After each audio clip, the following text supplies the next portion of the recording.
ونستغفره ونؤمن به ونتوكل عليه ونعوذ بالله من شرور أنفسنا ومن سيئات أعمالنا ونعوذ بالله من شرور أنفسنا ومن سيئات أعمالنا ونعوذ بالله من شرور أنفسنا ومن سيئات أعمالنا من يهده الله فلا مضل له ومن يضلل فلا هادي له ونشهد أن لا إله إلا الله وحده لا شريك له ونشهد أن سيدنا وسندنا ونبينا وكريمنا وشفيعنا ومولانا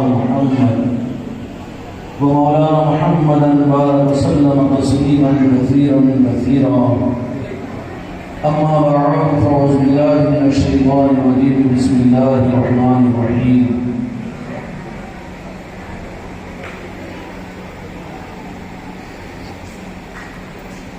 والسابقون الأولون من المهاجرين والأنصار والذين اتبعوهم بإحسان رضي الله عنه ورضوا عنه وعد لهم جنات تجري تحت الأنهار خالدين فيها أبدا ذلك الفوز العظيم. وقال تعالى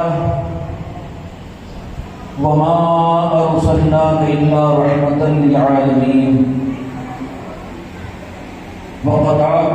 تعالى حديث القدسي لولاك لما خلقت الأفلاك. وقال تعالى عصمته النبي الكريم في كلام المجيد والفرقان الحميد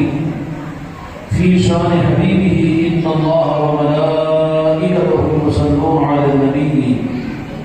يا أيها الذين آمنوا صلوا عليه وسلموا تسليما. اللهم صل على محمد وعلى آل محمد وبارك وسلم.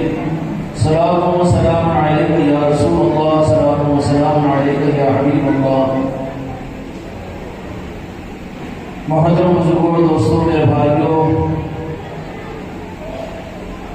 مختلف علاقوں مختلف شہروں سے اور بالخصوص منشریات کے شہر سے معززین شہر اور سبوں دور سے نکل کر آج ہمیں یہ مبارک مجمع ہے جو منشریات کی سرزمین پر جمع ہے. اور اس مجمع کی خصوصیت یہ ہے کہ آنے والے ویسے دینی نسبتوں کے اوپر بہت سے مجمع جمع ہوتے ہیں اور ان مجموعوں کی بنیادیں آنے والوں کی نیتوں کے اعتبار سے یہ ہوتی ہے کہ وہ اجتماع ہے دین کی باتوں کو معلوم کریں گے اور اس پر اللہ کی بارگاہ سے ثواب مل جائے گا، درجات مل جائیں گے، گناہ معاف ہو جائیں گے. بے شک آقا نے احادیث کی ارشاد فرمایا ہے کہ مجلسوں پر اللہ تعالیٰ کی طرف سے نوازش ہوتی ہے، لیکن اللہ تبارک و تعالیٰ کی نوازشوں کا ایک رخ قرآن و حدیث کی روشنی میں خاص بھی ہوا کرتا ہے، اور وہ رخ اللہ تبارک و تعالیٰ کی طرف سے منتخب من اللہ ہوتا ہے، اور وہ رخ ان کی زندگی کا صرف یہ ہوتا ہے کہ وہ اپنے مقاصد سے اوپر اٹھ کر ان کا مقصد، ان کا چلنا پھرنا، ان کا جینا اور مرنا اور ان کی سوچ و فکر، ان کے اجتماعات، ان کا آنا اور جانا، ان ساروں چیزوں کی بنیادیں اپنی غرض نہیں ہوتی، بلکہ ان کے نظروں میں اور ان کے دل کے اندر یہی چاہت ہوتی ہے کہ یا رب العالمین ہم تیرے پیدا کیے ہوئے ہم بندے ہیں، تیری مخلوق ہے اور ہم سے تیری ذات کا کوئی حق ادا ہو سکے ہمارے بس کی بات نہیں ہے، لیکن ہم صرف یہ چاہتے ہیں کہ ہم تو اپنی ذات کو تیرے حوالے کرتے ہیں کہ ہم تیرے بندے ہونے کی حیثیت سے تیرے فیصلے پر راضی ہوں گے. باقی ان کی فکر کا مرکز یہ ہوتا ہے کہ یا اللہ ہم تجھے راضی کرنے کے لیے تو ہم کو اپنی زندگی میں ایسا موقع ادا کر دے کہ جس سے تو راضی ہوتا ہے. قرآن و حدیث کی روشنی میں یہ باتیں تو ہمارے راہ کے سامنے بارہا آتی رہتی ہے کہ اللہ رب العالمین اعمال سے بھی راضی ہوتا ہے، احکامات کو پورا کرنے سے راضی ہوتا ہے، انسانوں سے محبت کرنے سے بھی راضی ہوتا ہے، عبادات کرنے سے بھی راضی ہوتا ہے، نمازوں کے اہتمام سے، روزوں کے کے کرنے سے، حج کے کرنے سے، یہ ساری چیزیں جس کے ذریعے سے اللہ تبارک و تعالیٰ کے راضی ہونے کا ایک راستہ ذریعہ تو ضرور ہے، لیکن قرآن پاک کے اندر میں ان اعمال کے ساتھ میں ایک خدشہ بھی لگا دیا گیا ہے کہ ضروری نہیں کہ اللہ تبارک و تعالیٰ کسی کو دنیا میں نمازی اگر بنا دے، بات نازک ہے لیکن ذرا غور طلب ہے، اللہ تبارک و تعالیٰ کسی کو حج کی توفیق عطا فرما دے، کسی کو روزہ دار بنا دے، کسی کو دین پر چلنے والا بنا دے، دین پر عمل کرنے والا بنا دے، صوم و صلات کا پابند کر دے، بنا دے، حتیٰ کہ حدیث کی روشنی میں یہ آتا ہے کہ وہ راتوں کو جاگنے والا اور دن میں روزہ رکھنے والا بھی بن جائے، لیکن اتنے اعمال اور اعلیٰ درجے کے اعمال کرنے والوں کے بارے میں بھی قرآن و حدیث کے اندر بھی یہ رخ ملتا ہے کہ ہو سکتا ہے کہ ان اچھے اعمال کرنے والا مقبول ہو یا خدا کی مرضی پر منحصر ہے، باقی مردود ہونے کا امکان اس کے اندر بھی ہے۔ فوائد للمصلین الذین هم عن صلاتهم ساہون، اور احادیث میں میرے آقا نے ارشاد فرمایا کہ بہت سے روزہ دار اور بہت سے شب بیدار ایسے ہیں کہ جن کو صرف بھوک و پیاس کے برداشت کرنے کے علاوہ یا راتوں میں جاگنے اور نیند کی قربانی کے دینے کے علاوہ رب کی بارگاہ میں کچھ نہیں ملے گا، حالانکہ اعمال ان کی زندگی میں ہے، روزہ ان کی زندگی میں ہے، راتوں کی عبادت ان کی زندگی میں ہے، نماز ان کی زندگی میں ہے، صوم و صلات۔ اس کا مطلب خدا کی قسم ہرگز یہ نہیں کہ اعمال بے شک اس لیے کہ عاشقین کے پاس میں اعمال کی قدر و منزلت اس لیے کہ اس کو میرے آقا نے اپنی نارائن پاک سے نسبت عطا فرمائی، نماز ملی مصطفیٰ کے صدقے میں، روزہ ملا مصطفیٰ کے صدقے میں، عبادات ملی مصطفیٰ کے صدقے میں۔ ایک عاشق نماز پڑھتا ہے، عبادت کرتا ہے، تو وہ اس لیے نہیں کہ میں نماز پڑھ کر خدا کو راضی کر دوں گا، بلکہ وہ اس لیے کہ اس سے میرے مصطفیٰ راضی ہوتے ہیں۔ اس لیے اعمال کے کرنے والوں کے معاملات کے اندر احادیث میں یہ بات مل جائے گی کہ بڑے بڑے عمل کرنے کے باوجود بھی مردود ہو سکتا ہے،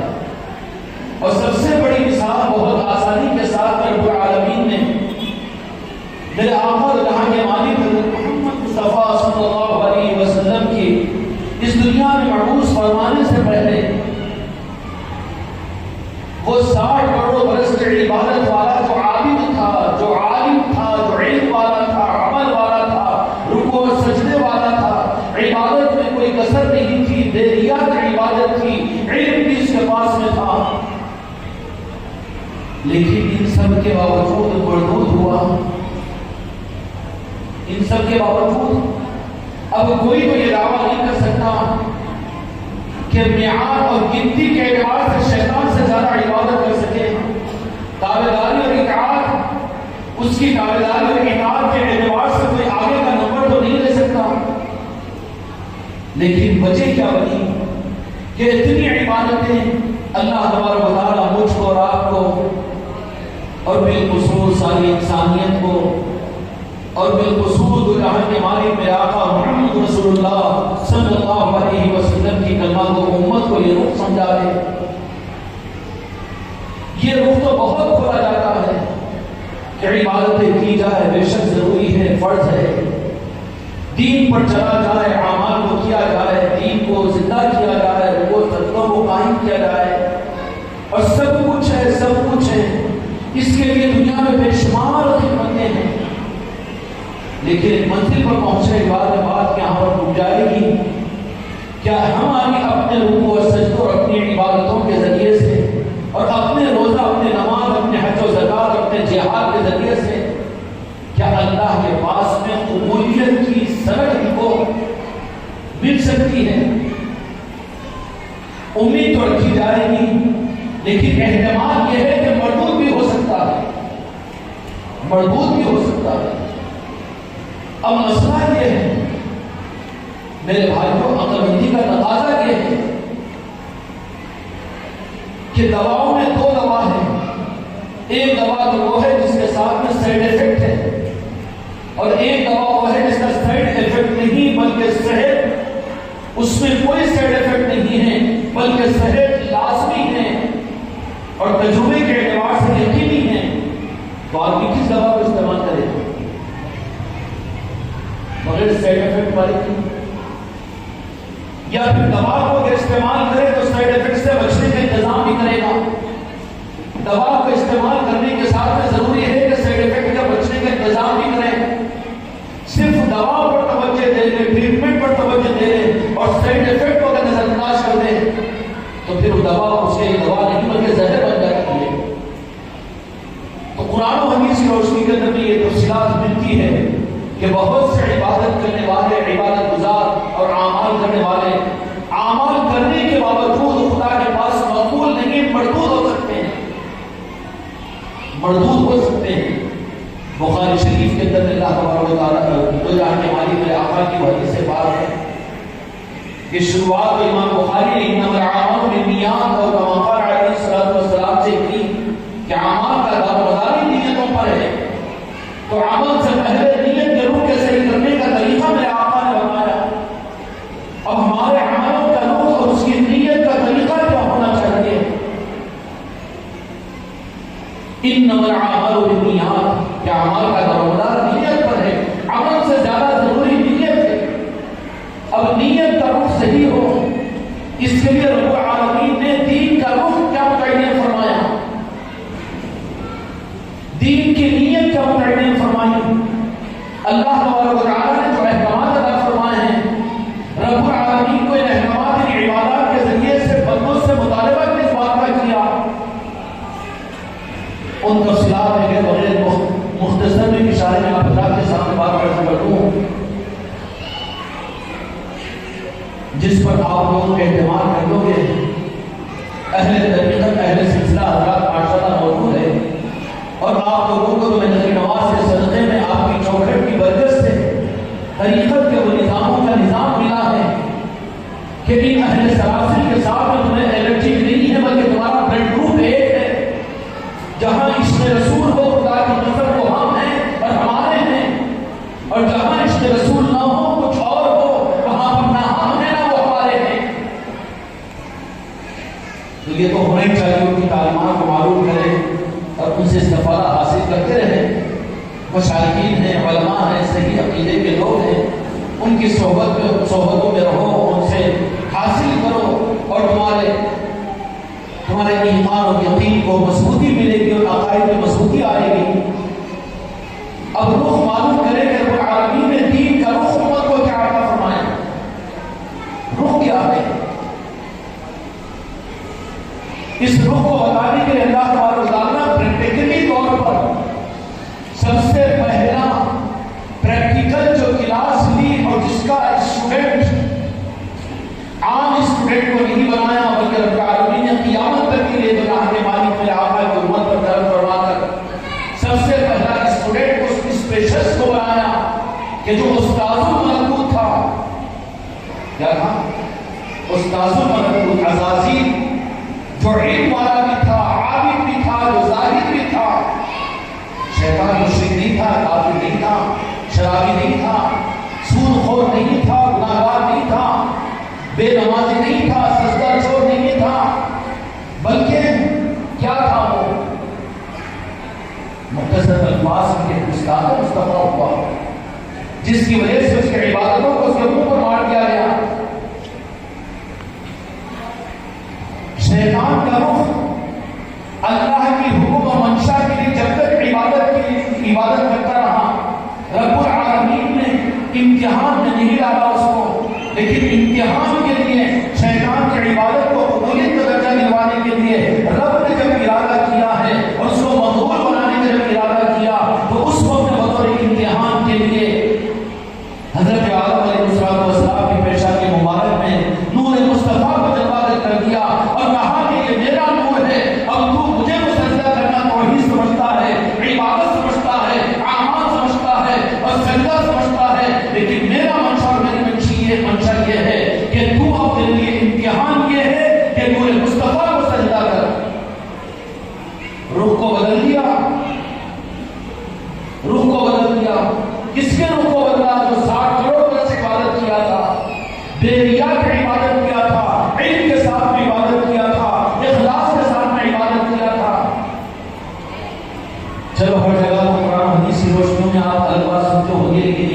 بات یہ بھی سن لو کہ آج کم از کم ہم شیطان سے بس حاصل کر لیں، اس کے عبادتوں میں ریا تھا یہ بات نہیں، ہماری تمہاری عبادتوں میں احتمال ہے کہ ریا ہوگا نہیں، عبادتوں میں پیر کی نماز لمبی ہو سکتی ہے مریدوں کے دیکھنے کے استحضار میں، امام کی قرات اچھی ہو سکتی ہے مسلموں کی رعایت میں، یا مسلیاں اپنے آپ کو متقی پرہیزگار کرنے کے ثابت کرنے کے لیے لمبی رکعتوں کو ریا کرنے کا تو احتمال ہے، ریا کاری کے اس جمل سے ہم کو بچ نہیں سکتے، لیکن شیطان کے لیے ریا کاری کا کوئی آپشن نہیں تھا، بالکل بے ریا کی بات، جاہل تھا یہ بات بھی نہیں، ایسا علم والا کہ فرشتوں کو ملکوت کو سبق دیا کرتا تھا، درس معرفت دیا کرتا تھا، اور متقی کیسا کہ دوسرے آسمانی دنیا کے اوپر فرشتوں سے استقبال متقی کہہ کر کیا کرتے تھے، متقی گناہگار نہیں تھا، وہ متقی تھا، گناہ کرنے والا نہیں تھا، ان سب کے باوجود کس بنیاد پر اس کی ساری عبادتوں کو رب العالمین نے کس بنیاد پر رد کر دیا اور مردود کر دیا، یہ روح اگر سمجھ میں آ جائے تو میرے دوستوں میرے بھائیوں بہت کچھ لے کر ہم اپنی باتوں کو واپس ہوں گے اور زندگی کا اور دل کا رخ صحیح کرنے کا فیصلہ کر کے حاضر ہوں گے۔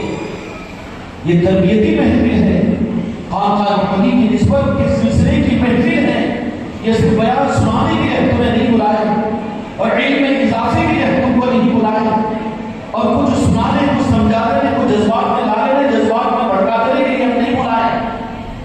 بلکہ کچھ نہ کچھ سوچ کر اپنے دل کے رخ کو صحیح کرنے کا ارادہ ہم کریں، یہ ہماری تربیتی محفلوں کا مقصد ہے۔ اتنی بات کو سمجھ میں آئی کہ کتنا بڑا عبادت گزار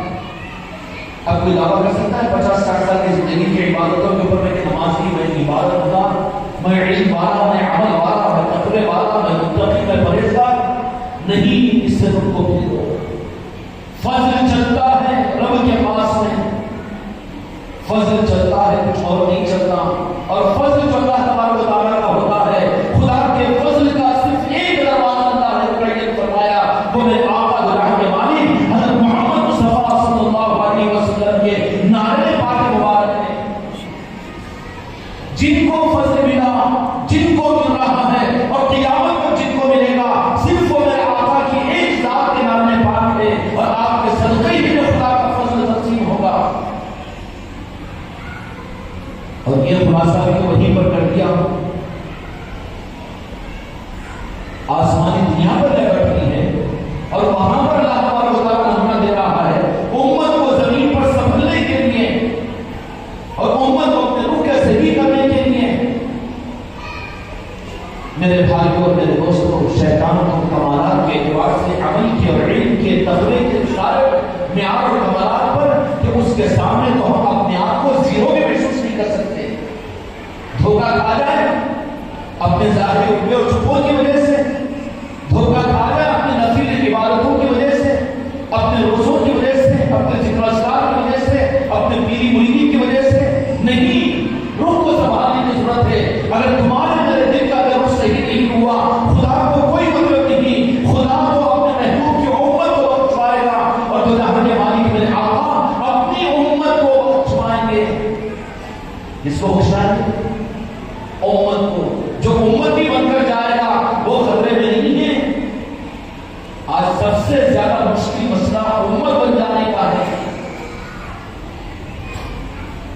ہم اپنی پہچان،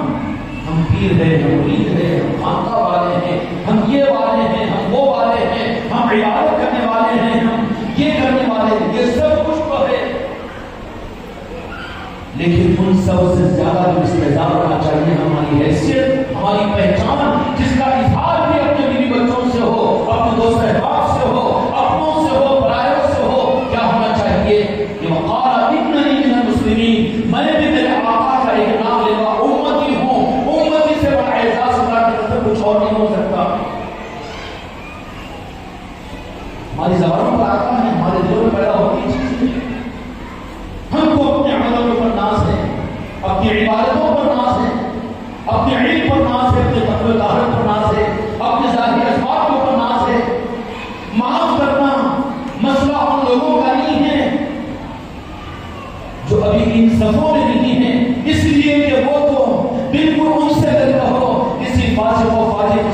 سے اگر آپ یہ کہو کہ تم کون ہیں تو یہ کہے گا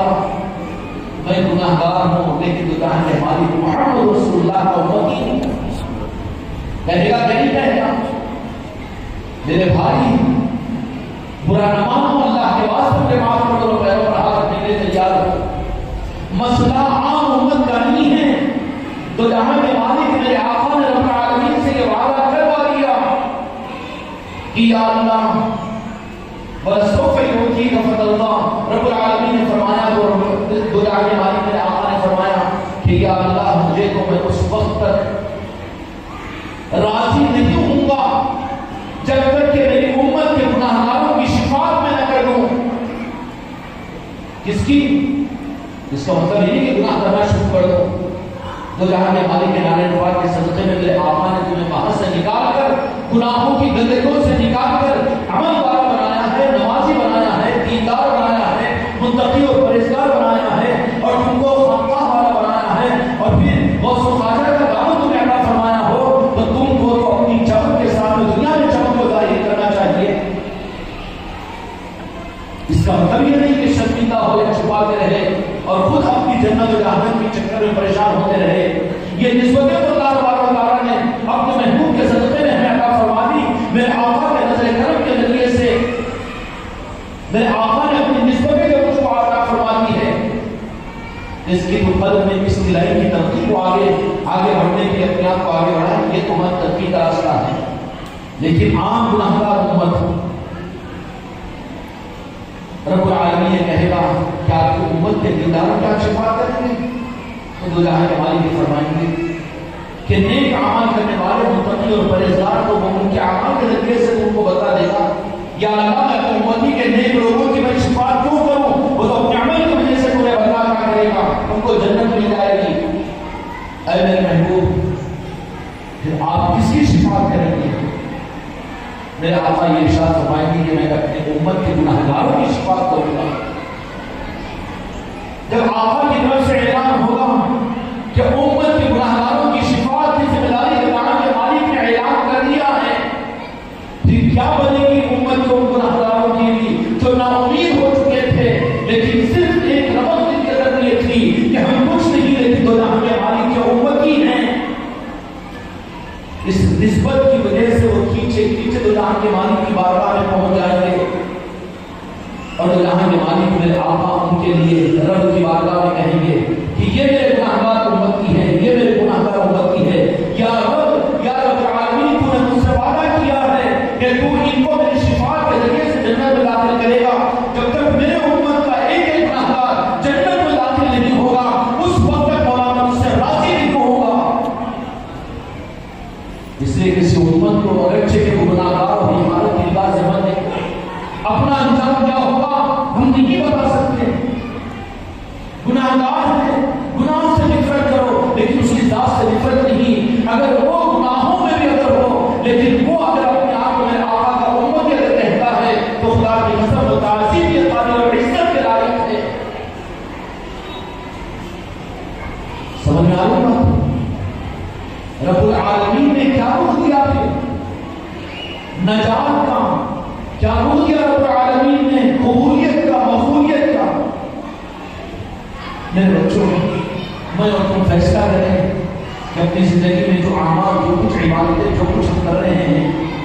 کر کے بھی ہم مردود ہونا چاہتے ہیں کہ اللہ تبارک و تعالیٰ کی بارگاہ میں قبول ہونا چاہتے ہیں۔ کیا کرنا چاہتے ہیں؟ قبول ہونا چاہتے ہیں تو پھر قبولیت کے راستے پر ڈھونڈو، کیونکہ آپشن دو بھی ہے، کر بھی مردود ہو سکتے ہیں اور کرنے کے بعد میں مقبول بھی ہو سکتے ہیں۔ تو پھر عقل مندی کا تقاضا، دیانت کا تقاضا، ایمان کا تقاضا کیا ہے کہ قبولیت والے راستے پر اختیار کیا جائے۔ اور قبولیت والا راستہ کیا ہے؟ رب العالمین سے پوچھیں گے تو رب العالمین نے پریکٹیکلی طور پر کائنات کے بننے سے پہلے حضرت آدم علیہ السلام کے پتلے کو بنانے کے بعد شیطان کو یہ حکم دیا جب میرے پاس قبولیت کا تجھے حاصل کرنا ہے تو رکھ دے 60 کروڑ برس کی عبادت۔ قاضی صاحب رکھ میری نماز 60 کروڑ برس کی تیرے پاس میں، علم تیرا فرشتوں کو تربیت کرنے والا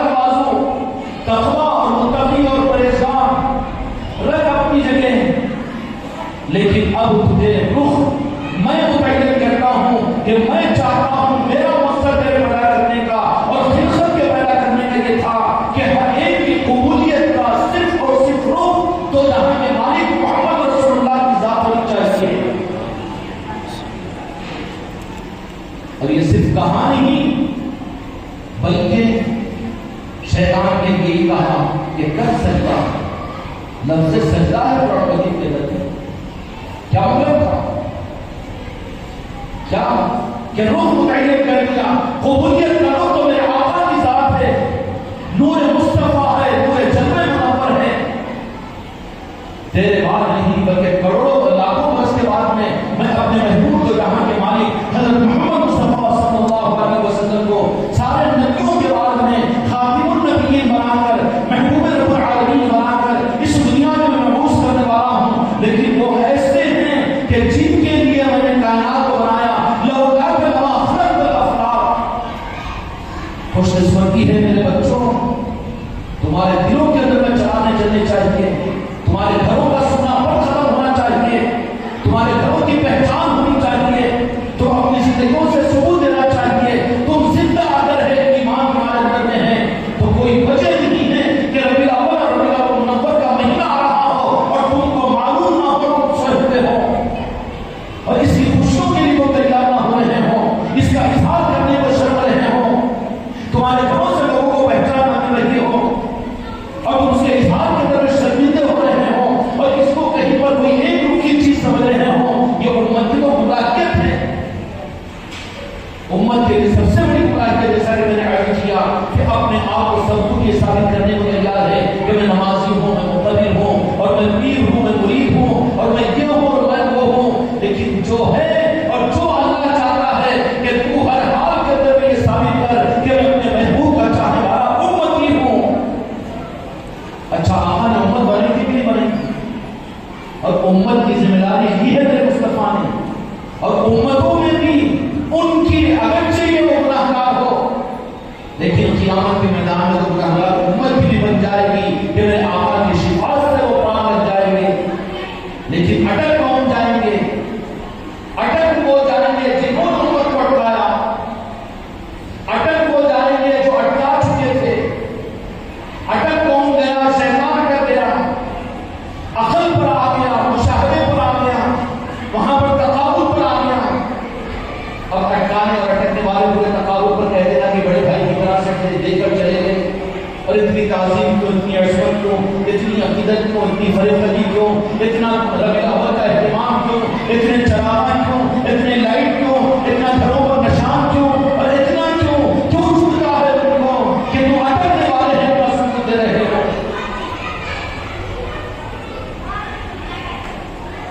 اس لیے اس روگ سے بچنے کے لیے اپنے کو ظاہر کر دو، روگ سے بچنے کے لیے کہ کوئی تم کو ٹکر نہ کر سکے کہ تم کو اٹکائے یا تمہارے عقیدوں کو خراب کرے یا تمہارے گودوں میں پلنے والی اولادوں کو کہیں میرے آقا کے امتیوں سے نکال کر اٹکنے اور اٹکانے والا نہ بنا دے، فتنے چوطرف سے نکل کر تمہارے گھروں میں پہنچ رہے ہیں۔ حفاظت کا ایک سامان صرف یہ ہے کہ تم اپنے آپ کو ظاہر کر دو، ہم کیا ہے، ہماری پہچان سے ہم غلام مصطفیٰ ہے، ہم آقا جو امتی ہے، اننی من المسلمین۔ جو امتی بنے گا اس کے لیے سارے آپشن ہیں، امتی بنے گی۔ میرے بچوں تم مرید تو بن چکے ہو لیکن جائزہ تو اپنے دل کا کہ مرید یہ اعزاز کی چیز ضرور ہوگی لیکن کہیں ابھی تمہارے دل کا خانہ تو خالی نہیں ہے۔ چیخ چیخ کر کہو کہ میں کون ہوں، میں اپنے آقا کا امتی ہوں، اپنا تعارف حیثیت امتی ہونے کے کرواؤ، اس لیے کہ ضمانت میرے آقا نے جو دی ہے وہ اپنی امت کو بخش پانے کی بھی دی ہے۔ وہ اگرچہ کہ کم عمل ہو، گناہگار ہو، بار بار میں زندہ کیوں کہہ رہا ہوں، شاید یہ سمجھ جائے کہ کیوں کہ یہ بھی ایک نسبت کا رخ ہے، اٹکانے والوں کا رخ ہے کہ عمل پر لاؤ، رخ کو بجا دو، نماز کو دے دو، عقیدے خراب کر دو، عبادت اور تقویٰ پر لاؤ اور ان کو گستاخ مصطفیٰ بنا دو، عظمت مصطفیٰ کو دل سے نکال دو اور امت کو گمراہ کر دو۔ اس لیے کھل کر میں آپ کو اس لیے کہہ رہا ہوں، اگر اپنے نسلوں کو اٹکنے اور اٹکانے والے سے بچانا ہے تو اپنے آپ کو ظاہر کر دو کہ ہماری پہچان اس سے زیادہ کہ ہم کو کوئی ضرورت نہیں ہے کہ ہم اپنے آقا کے امتی ہیں۔ جو بھی ٹھیک ہے انشاءاللہ، ہم کون ہیں؟ جہاں کے مالک میرے آقا کے امت کی ہے، اس کے بعد میں سب کچھ ہوں گے، لیکن اصل تو ہماری پہچان ہم اپنے آقا کے امتی ہیں۔ سمجھ آ رہے ہیں؟ یہاں پر تھوڑا سا رک جائیے. ہم اپنے آپ کو آقا کے امتی کہہ رہے ہیں، لیکن خدا نے مالک میرے آقا اور رب العالمین نے وما ارسلناک الا رحمۃ للعالمین فرمایا، سارے عالموں کے لیے آپ رحمت ہیں. ہدی للناس رحمۃ للعالمین، تو آپ تو سارے انسانوں کے لیے بھی نبی بنا کر بھیجے گئے. آپ صرف مسلمانوں کے لیے نبی نہیں ہیں، رحمت نہیں ہے، بلکہ سارے انسانوں کے لیے رحمت ہے. اس کے لیے سارے انسانوں کے لیے رحمت ہے. حدیث قدسی جو لولا ما خلقت الافلاک، کہ مجھے اگر میرے محبوب کو پیدا کرنا نہیں ہوتا تو پھر کائنات کو وجود میں نہیں لاتا، انسانوں کو پیدا نہیں کرتا، نہ حضرت آدم کو پیدا کرتا، نہ عرش کرسی کو پیدا کرتا. اس لیے میں خلقت میں وجود میں لایا ہوں، اس لیے کہ میرا مقصود میرے محبوب کو مبعوث کرنا تھا. تو جو انسان میرے آقا کے صدقے میں پیدا ہوا وہ ناقدری اور بے عزتی کے قابل ہیں. ایک کوئی برادر قدر بھی کیوں نہ ہو، کتنا ہی نکاحوں سے گزرا ہوا کیوں نہ ہو، اور کتنا ہی بے عمل کیوں نہ ہو، اور کتنا ہی بظاہر کھل کر کہہ دوں مسلمانوں کا دشمن ہی کیوں نہ ہو، میں اس اسٹیج سے بول رہا ہوں کہ جس اسٹیج کو ہم نے خانقاہ کا اسٹیج کہا ہے، اور آپ کو خانقاہ کی مدد سننے کے لیے آئے ہیں، اس لیے تھوڑا سا دل بڑا رکھ کر سنیے. مسلمانوں کی بد اخلاقیوں اور ہماری بدکرداریوں کی وجہ سے، ہماری بدتمیزیوں کی وجہ سے، ہمارے دنیا کے بیجا محبتوں کی وجہ سے، ہمارے بد اخلاق اور بدکرداری کی وجہ سے اگر کوئی ہمارا برادر وطن ہماری وجہ سے اگر وہ ہماری مخالفت کر رہا ہے اور نادانی کے اندر میں وہ اسلام کی مخالفت کر رہا ہے، اگر وہ قرآن کی بھی مخالفت کر رہا ہے، مسلمانوں کی بھی مخالفت کر رہا ہے، تو آپ کا جواب کیا ہوگا؟ کہ اس لیے کہ حق کو نہیں جانتا، یہی کہیں گے نا. لیکن اس سے بھی آپ کو نفرت کا حق نہیں ہے، اس لیے کہ اس کو بھی اس نظریے کے ساتھ میں دیکھو کہ وہ دو ہاتھ و پیر والا جو بنا کر اس ہوئے زمین پر پیدا کیا گیا ہے، بنی آدم میں جو پیدا کیا گیا ہے، اس کی وجہ یہ میرے آقا کے دنیا میں بھیجے جانے کا وجہ تھی، اس لیے اس انسان کو خدا نے پیدا کیا. تو اس لیے قدر کے قابل ہے کہ نہیں ہے؟ اپنے سینوں کو کھولو، اپنے دلوں کو وسیع کرو. راہ طریقت کے نظام پر نہیں چل سکو گے اگر سینوں کو تم بند کر لو گے، اگر تم اپنے سینوں کو بند کر لو گے، صندوق بنا دو گے، تالا لگا دو گے. نہیں، یہ ہم پر تو دل اتنا کھلے ہوئے ہونا چاہیے جیسے سلطان نواز نے اپنے دل کو کھولا اور اولیاء نے کھولا اور حضرت یوسفین نے کھولا، اور کھولا نہیں زندگی میں نواز میں رہے تو آ جائے، اگرچہ کہ بظاہر کے اعتبار سے کرنا رونا ہو، لیکن نوازے نہیں، بلکہ اپنے اس دنیا سے پردہ فرمانے کے بعد میں ان کی نوازشوں کی کرم وہاں بھی تقسیم نہیں کرتے. لیکن مسلمان ہیں کہ کوئی برادر میں وطن ہے، کرتے ہیں اولیاء؟ نہیں کرتے ہیں. تو پھر اولیاء والے کو کیسے جو انسانوں کو برا کہے؟ اس کے تو غلط فہمی کی بنیاد پر ہے وہ، اس میں تو ذمہ داری ہماری ہے کہ ہم نے اس کو حق کی صورت میں نہیں پہنچایا. قابل نفرت نہیں ہے وہ، بلکہ وہ قابل رحم ہے اس معنی میں ایک حق کو پورا ہوا ہے. اس لیے اس کی تحریر جو ہوئی ہے وہ میرے مصطفیٰ کے صدقے میں ہوئی ہے. اس لیے کہ کوئی بھی دوسرا اگر ہمارا برادر میں بدل کیوں نہ ہو، اور زیادہ کھول کر نہ کہوں سمجھتے ہوں گے، کوئی بھی برادر میں بدل ہو، کسی قوم و مذہب سے تعلق رکھتا ہو، ارے وہ انسان جو میرے آقا کی عظمتیں، جن کی مقدس کتابیں جن کی تعلیم دیتی ہو، اس ہندوستان میں رہنے والے وہ ہمارے برہمن برادری اور مسلم حضرات جو ویدوں کو مانتے ہیں اور جو اشلوکوں کو پڑھتے ہیں، اس میں جو اللہ کے مالک کی عظمتوں کو بیان کیا گیا ہے وہ ان کے بھجن میں اور ان کی عبادت میں شامل ہے. اور وہ عیسائیوں کی برادری، اس میں جو اللہ کے مالک کی عظمتیں موجود ہیں. یہودی ان کے پاس تو میرے آقا کے عظمتوں کے انبار ان کے پاس لگے ہوئے ہیں، حسد میں ہو کر میرے آقا سے عناد کر رہے ہیں. پھر کس انسان کو تم دھتکارو گے، کس انسان سے نفرت کرو گے؟ تم اگر واقعتاً حق ہو اور تم واقعتاً میرے آقا کے سچے امتی ہو تو تمہارا سینہ کسی انسان کے لیے تنگ ہو جائے گا. وہاں تک تو یہی احساس ہوگا کہ قصور ہمارا ہے کہ ہم نے حق کو اپنی صورت میں نہیں پہنچایا. اور جنہوں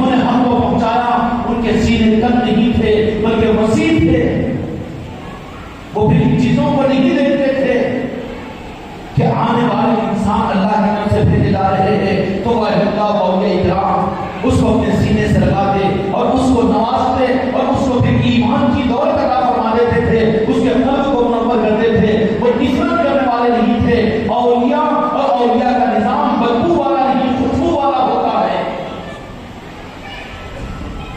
تو اس معنی کے اندر میرے آقا کی امت کے دو طبقے ہوئے، ایک تو دعوت امت ہے، ایک تو اجابت امت ہے۔ یہاں ایک بات عرض کر دوں، معاف کر دینا اگر دل کو تکلیف ہو تو۔ اگر امت اجابت جن کو میرے آقا کی نسبت ملی اور قرآن ملا اور دین اور شریعت ملا، جن کو مسجدوں کی اذانیں ملی، رمضان کے روزے ملے، اور جن کو تقویٰ اور طاعت اور زندگی کا سلیقہ بنانے مالک کا ملا اور شریعت ملی، یہ اجابت امت والے جو اس نعمت کی قدر کے ساتھ اس کا حق یہ تھا کہ اس اجابت امت کی اس دولت کے حق کو محسوس کر کے تم دعوت امت کے سامنے پیش کر دو انسان کے سامنے کہ یہ ہمارے آقا کا دین، یہ ہماری جاگیر اور ملکیت نہیں ہے بلکہ پوری دنیا کے سارے انسانوں کے لیے ہے۔ جب امت اجابت امت دعوت کا حق طلب کرتی ہے تو رب العالمین ہر زمانے میں پھر امت دعوت کو امت اجابت کے سروں پر مسلط کرتا ہے ظلم کی صورت میں۔ یہ خدا کے فیصلے کے مطلب کی بات ہوگی کہ اللہ کے فیصلے کے وقت ہم شکایتیں ہم سے کیوں کریں گے؟ یہ تقدار کے حکومت والے ہم سے کو جمع کر رہے ہیں، مگر اپنا فرض بھی تو ہم بھولتے ہیں۔ خدا کا قانون یہ ہے کہ اجابت امت والی جن کو جہان کے مالک کے نعرے پاک میں چکے ہو، دین میں چکا ہو، یہ اگر دعوت امت کا حق ادا نہ کرے، ان تک عمل کے ساتھ، اخلاق کے ساتھ، کردار کے ساتھ، ایثار و ہمدردی کے ساتھ اپنا جان و مال خرچ کر کے اس دعوت امت کے اوپر ہمدردیوں میں ہر انسان کو اپنے گلے سے لگانا، بھوکوں کو کھلانا، ننگوں کو پہنانا، پیاسوں کو پلانا، اگر یہ اخلاق اپنی طرف سے نہیں دیں گے تو پھر رب العالمین کا نظام یہ چلا ہے۔ تاریخ اسلام اس بات کے اوپر شاہد ہے کہ اللہ تبارک و تعالیٰ اجابت امت کے سروں پر دعوت امت والوں کو ظلم کے ساتھ مسلط کرتا ہے۔ مسئلے کا حل نکل گیا، اصل رخ کو طرف تو دیکھو، اصل رخ کی طرف تو دیکھو، رخ کو صحیح کر دو تو سارا مسئلہ حل ہو جائے گا۔ دعوت چک ہو چکا ہے، ایک صحیح دور اگر صحیح رخ کے مل جائے تو سارا کا سارا تاریخ کی ساری چک کھل جائے گی نا۔ پھر چک پڑی بھی کہاں ہے؟ ہم نے دعوت امت کے حق کو اجابت امت والے ہم کو اپنی ٹھیکیداری سمجھتے ہیں، اپنی جاگیرداری سمجھتے ہیں، ہم نے تو اپنا ہی اسلام سمجھا ہے، ہم نے تو اپنا ہی دین سمجھا ہے، اور ہم تو صرف لینے والے بنے ہیں، مخلوق کو دینے والے نہیں بنے۔ ایثار و ہمدردی نہیں، اخلاق نہیں، بیماروں کے کام آنا نہیں، اپنا مال عام انسانوں پر خرچ کرنا نہیں، اور ان بیماروں کی عادت کرنا نہیں، برادران مدد کی خدمت کرنا نہیں، ان سے ہم کو دور ہو چکے۔ تو ہم سے دعوت امت کا حق ادا نہیں ہوا۔ تو رب کا قانون تاریخ اسلام کی طرف یہ ہے کہ جب اجابت امت یعنی امت مصطفیٰ جب دعوت امت برادران وطن کا حق ادا نہیں کرتی ہے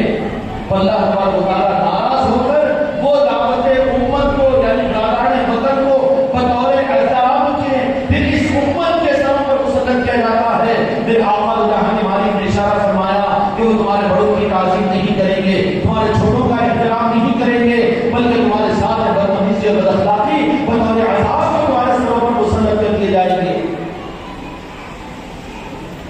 اچھا ہمارے سروں پر مسلط ہے، اب یہاں پر پہلے کہ اسلام کے سروں پر مسلط ہے، یہ کہہ جاتا نا تعبیر میں لیتے کہ اسلام کی مخالفت ہو رہی تھی، نہیں، اسلام کے مخالفت اسلام کے سروں پر اگر وہ مسلط ہے تو سب سے پہلے تو حضور غریب نواز کے آستانے کو بند کرنا چاہیے تھا، بزرگان دین اولیاء اکرام کے آستانوں سے نفرت کرنا چاہیے تھا، اولیاء اکرام کے نظاموں سے بھی نفرت کرنی چاہیے تھی، لیکن وہ کون سی چیز ہے کہ ہم سے زیادہ یہ جو اجابت امت اپنے آپ کو دعویٰ کرنے کے باوجود یہ کاٹنے اور توڑنے والا ایسا پہلوان بنا ہوا ہے کہ ان اولیاء کے دروں پر جانے سے روکنا یہ اپنی خدمت سمجھتا ہے، دل مخالف اس کے وہ تو برادران وطن کھینچ کھینچ کر چوکڑوں سے فیض حاصل کر رہے ہیں۔ اس کو اللہ کا عذاب نہیں سمجھیں گے، اس کا قصور یہ ہے، مانو ہر ایک اپنا قصور مانے، مجرم میں بھی ہوں، مجرم کو بھی ہے اس معنی کے اندر میں یہ جو پھیلی ہوئی انسانیت ہے خدا کی نظر یہ نفرت والی نہیں ہے، چاہے وہ کسی قوم برادری کے ساتھ ان کا تعلق کیوں نہ ہو، لیکن وہ حضرت آدم علیہ السلام جو ایک نبی ہے، نبی کی اولاد قابل نفرت، چاہے کوئی بھی انسان ہو، کسی بھی قوم کا ہو، حضرت آدم علیہ السلام کی آدم کی اولاد مانیں گے کہ نہیں مانیں گے؟ اور حضرت آدم کون تھے؟ نبی تھے نہیں، نبی کی امت نبیوں کو ماننے والی، نبی کی اولاد کے ساتھ میں نفرت کرے یہ صحیح چیز ہے؟ اور کسی بھی قوم مذہب سے تعلق اس انسان کا ہو، لیکن وہ حضرت حوا کی اولاد ہے جو جنت کی عورت ہے، ہر انسان کے لیے عزت اور تعظیم کی چیز نہیں ہے، اس لیے انسانوں سے محبت کرنا سیکھو، اپنے سینوں کو وسیع کرو، ورنہ کیا ہوگا تم پر مسلط کر دیے جائیں گے، شور مچاتے رہو گے، دنیا کی کوئی سہارا اور کوئی طاقت تم کو نہیں بچا سکے گی، نہ سعودی بچا سکے گی، نہ ایران بچا سکے گا، نہ کوئی اور ملک بچا سکے گا، انہوں خود عذاب میں مبتلا ہو تم کو کیا عذاب سے بچائیں گے؟ بچنے کا واحد راستہ یہ ہے کہ انسانوں سے محبت کرو، جو بھائی ٹھیک ہے کرو گے نا، محبت کا تقاضا کیا ہے؟ پہلا کہ کسی کا برا نہ چاہو، کسی کی برائی پر کسی کے ساتھ کوئی اگر دکھ کی چیز پہنچ جائے تو آپ اس پر خوش نہ ہو، بلکہ تم ہر انسان کے دکھ میں اور سکھ میں کام آؤ، ان کی خوشیوں پر انہیں مبارکباد دو اور ان کے غم میں ان کا ساتھ دو، اور جتنا ہو سکے اللہ تعالیٰ کو جو کچھ بھی اخلاق کے اعتبار سے نوازے وہ اخلاق کا مظاہرہ انسان کے ساتھ میں کرو، اور کیوں کرو؟ اس لیے کہ ہم سلطان وحید کے غلام ہیں، ہم کو وہی کرنا ہے، ہم راجن شاہی کے غلام ہیں، ہم کو بھی وہی کرنا ہے، ہم حضرت یوسف کے غلام ہیں، ہم کو بھی وہی کرنا ہے، ہم صادق پاک کے نام لیوا ہے، ہم کو بھی وہی کرنا ہے، ہم بابا فرید کے نام لیوا ہے رحم اللہ رحیم اجمعین، تو ہم کو بھی وہی کرنا ہے جو ہمارے آقاؤں نے ہم کو بتایا اور کر کے بتایا، کسی انسان سے نفرت نہیں۔ اگر یہ کرنا شروع کر دو میرے بچوں، تم بھی چھوٹے کٹورے والے مت بن جاؤ، خاندان محمدی والوں، کہ صرف اپنے اور اپنا بھی ایک گروپ، اپنی بھی ایک جماعت اور اپنا بھی ایک طبقہ نہیں، تم گڑے میں بند ہو رہے ہو، گمراہ ہو رہے ہو، گمراہیت کی طرف جا رہے ہو، امتی بنو، اس لیے کہ نجات میرے آقا اپنی امت کی کروائیں گے۔ اگر تم نے امت سے کٹ کر اپنے کو الگ کر دیا، تمہاری خانقاہ کی بنیاد پر کوئی آنے والی کے لیے کہیں گے، وہ میرے آقا کو یہ فرمائیں گے میں نے اپنی امت کی ذمہ داری لیا، خانقاہ والی ذمہ داری کہاں لیا؟ کہاں آئے گی وہاں چیز؟ آئے گی چیز؟ خانقاہ بہت اچھی ہے اگر امتی اگر بنا رہی ہو، وہ دینی نظام قابل قدر ہے اگر امتی بنا رہا ہو، امت کو مضبوط کرو اور امت کے اندر میں آپس میں محبتیں پیدا کرو، کیا کرو؟ نفرتوں کو ختم کرو، اور یہ نفرتوں کو ختم کرنے کا محبت اور اخلاق کا پیغام اس سے آگے بڑھ کر تم اگر کچھ خدمت اللہ تبارک و تعالیٰ کے بچے کی مدد کرنا چاہتے ہو تو ہر انسان سے محبت کرو، جو تم سے کٹے تم ان سے جڑو، جو تم کو محروم کرے تم ان کو عطا کرو، جو تم سے نفرت کرے تم ان سے محبت کرو، جو تمہارا دشمن ہو تم ان کو دعائیں دو۔ یہ صرف سننے سنانے کی چیزیں رہ گئی نا، رہ گئی کہ نہیں رہ گئی؟ خانقاہ محمدی کا نظام ان کو عملی طور پر اپنے دل میں باندھ کر اپنی زندگی کے بارے میں فیصلہ کرنے کا نظام ہے کہ اس امت کو اللہ تبارک و تعالیٰ نے ساری انسانیت کے لیے خیر امت بنایا، کنتم خیر امت اخرجت للناس، کہ سارے انسانوں کے لیے خیر امت بنایا گیا۔ ہم کیا حق ادا کر رہے ہیں خیر امت کا؟ ہم تو نفرت والے بن گئے، ہم تو بدبو والے بن گئے، ہم تو توڑ والے بن گئے، ہم تو کاٹ اور چھوڑ والے بن گئے۔ جو کٹا ہے وہ کاٹ دیا جائے گا، رحمتوں سے دور کر دیا جائے گا۔ شاید کعبہ کی انتظار میں ہوتے وہ روح جو میں نے عرض کیا تھا کہ رب کا روح کیا تھا اس وقت تو شیطان اس لیے کہ میرے آقا کے نور منور اور نور مبارک کو عرش کی قندیلوں سے نکال کر آدم علیہ السلام کی پیشانی میں منتقل نہیں کیا، لیکن جب رب نے ارادہ فرما لیا تو پھر شیطان کو کہہ دیا کہ اب بندگی کا رخ صرف میری ذات تک ہے، تیری گمراہیت ہے، توحید نہیں ہے، ایک توحید رحمان کی ہے، ایک توحید شیطان کی ہے۔ شیطان کی توحید جس میں جہاں کے مالک کی تعظیم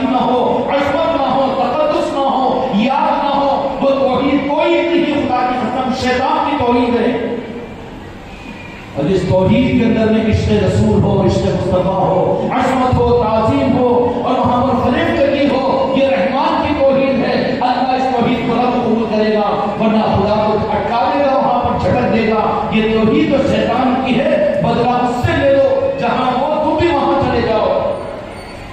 رحمان کی توحید کیا تھی؟ حضرت آدم علیہ السلام کو کہا کہ میرا مقصد تو اب پورا ہو رہا ہے، میرا مقصد میری عبادت کرو، قل اللہ احد اللہ الصمد، میں تو بے نیاز ہوں، تمہاری عبادت تمہارے رکوع سجدوں سے مجھے کیا مطلب ہے؟ پھر یا رب العالمین تجھے کس بات کا مطلب ہے؟ رب یہی کہے گا، عارفین سے پوچھو، عاشقین مصطفیٰ سے پوچھو، غوث و خواجہ کے غلاموں سے پوچھو، غوث و خواجہ سے پوچھو، رات کے اندھیروں میں خدا کی قسم غوث و خواجہ بھی بتا دیں گے کہ اللہ کا رمز اور اللہ کا مقصد تو یہ تھا کہ خدا کو اپنا منوانا مقصود نہیں ہے، میرے مصطفیٰ کو ظاہر کرنے کے بعد میں رب یہ چاہتا ہے کہ میرے مصطفیٰ کی مانے جائے۔ عظمت اور تعظیم اور محبت اور عقیدت اور اطاعت اگر ہو تو پھر صرف اور صرف میرے محبوب کی ہو۔ جب اپنے نور میں سے نور کو نکال کر حضرت آدم علیہ السلام کی پیشانی مبارک میں جلوہ گر ہو گیا تو شیطان کا قبلہ بدل گیا۔ 60 کروڑ برس جس قبلے کو عبادت کو مدد بنایا اور رب کی ذات کی اور مشاہدے کے ساتھ میں کس کی عبادت کر رہا تھا شیطان؟ کس کے سجدے کر رہا تھا؟ ربی کے نام اور بیریا کی عبادت تھی، مشاہدے کی عبادت تھی۔ شیطان بدلی کمالات ملے ہوئے عبادت کے اس درجے کے اعلیٰ مقام پر تھا، لیکن مقصد کو جب سامنے لا دیا میرے آقا کی بعثت کے تو کہا کہ اب اپنے روح کو بدل، اگر تم مردود ہونے سے بچنا اور مقبول ہونا چاہتا ہے، میرے بچوں ذرا دل پر ہاتھ رکھ کر کہو ہماری عبادتوں میں بھی ہمارا رخ اگر اپنی جنت و جہنم ہے تو یہ بکایت ہے، سودے بازی ہے رب کے ساتھ میں۔ خانقاہ احمدی کا یہ پیغام ہے میرے بچوں کہ اپنی عبادتوں کا رخ، اپنے دین کا رخ، اپنی جنت و جہنم کو مت بناؤ، اور پھر اس سے آگے کہیں تم کو اور آگے نہ بڑھا کر دھوکے میں ڈال دے۔ اللہ کی رضا کے لیے تو کیا جانے اللہ کی رضا کو، وہ کس سے راضی ہوگا اس سے پوچھے بغیر اس کی مرضی کے خلاف میں اللہ کو راضی کر سکتا ہے تو اس کی رضا کی چکر میں تو شیطان مردود ہوا، یا اللہ میں تیری بھی عبادت کروں گا، تیرے سامنے سجدہ کروں گا، لیکن یہ کیا ہے کہ تو نے آدم کو بنایا اور کہہ رہا ہے کہ اس کو سجدہ کر، تیرے لیے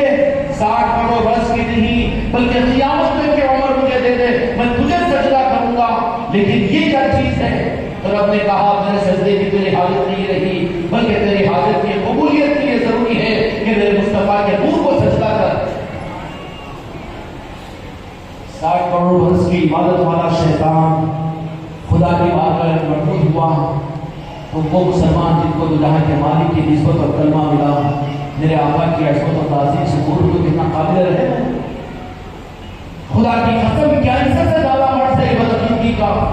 کرونا سے زیادہ بڑھ سے بدعقیدگی کا۔ اعمال کا رخ مصطفیٰ کی خوشنودی ہونی چاہیے، کیوں کہ رب نے یہ نہیں کہا کہ میں راضی تو ہوگا، میرے مصطفیٰ کو مجھ سے راضی رہو، خدا کا یہ قانون نہیں ہے۔ علماء حفاظ بیٹھے تھے خوشی کے دلائی،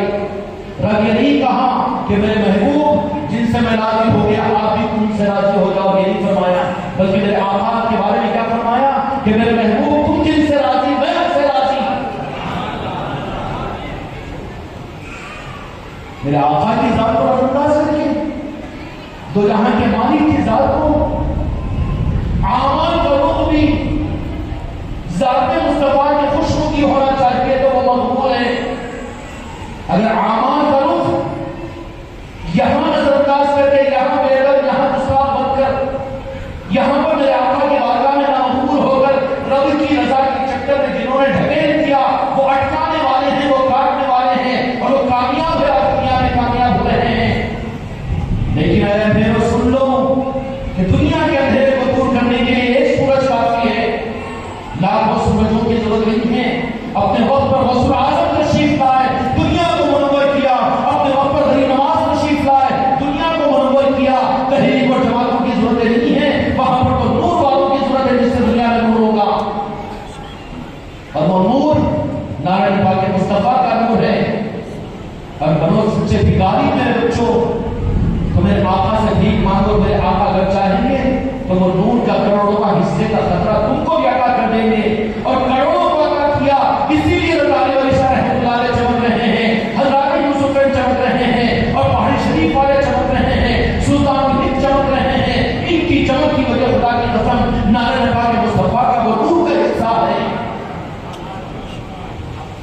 اور وہ ملتا رہے گا قیامت تک چمکانے کے لیے دیتے رہیں گے مصطفیٰ۔